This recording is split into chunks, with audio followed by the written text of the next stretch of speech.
اور حدیث میں اس کا بھی ذکر آیا ہے کہ حضور اقدس سرور دو عالم صلی اللہ علیہ وسلم کی سنت یہ تھی، اور آپ نے اس کی ترغیب بھی دی ہے، کہ سحری دیر سے کھاؤ، سحری دیر سے کھاؤ، یعنی جس وقت ختم ہونے والا ہے تو بالکل وقت ختم ہونے سے آخری لمحات میں جتنا آدمی سحری کھائے گا اتنا ہی افضل ہے۔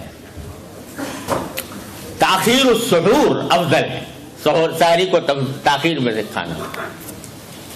اگر کوئی آدمی پہلے سحری کھا لے، رات کو آدھی رات کو کھا کے سو جائے تو ناجائز تو نہیں ہے، لیکن سنت کے خلاف ہے۔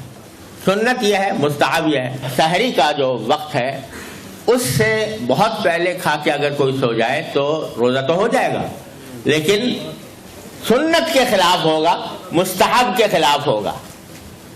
کیوں؟ اس لیے کہ ہمارا حکم ابھی کھانا چھوڑنے کا حکم ابھی نہیں آیا۔ اس وقت چھوڑو کھانا، اس وقت چھوڑو جب ہمارا حکم آ جائے گا کہ چھوڑ دو، اس سے پہلے مت چھوڑو۔ اس لیے سحری میں تاخیر، سحری کے اندر تاخیر اللہ کا حکم دیا گیا۔ تو یہ ٹریننگ اس بات کی دی جا رہی ہے کہ بندہ اگر اللہ کا بندہ بننے کے لیے، اللہ تبارک و تعالیٰ کی بندگی کرنے کے لیے تمہیں اس بات کا مظاہرہ کیا جا رہا ہے کہ جو کچھ ہے وہ اللہ تبارک و تعالیٰ کے حکم کی تعمیل میں ہے۔ جب وہ کہیں کہ کھاؤ تو کھاؤ، جب وہ کہیں کہ رک جاؤ تو رک جاؤ۔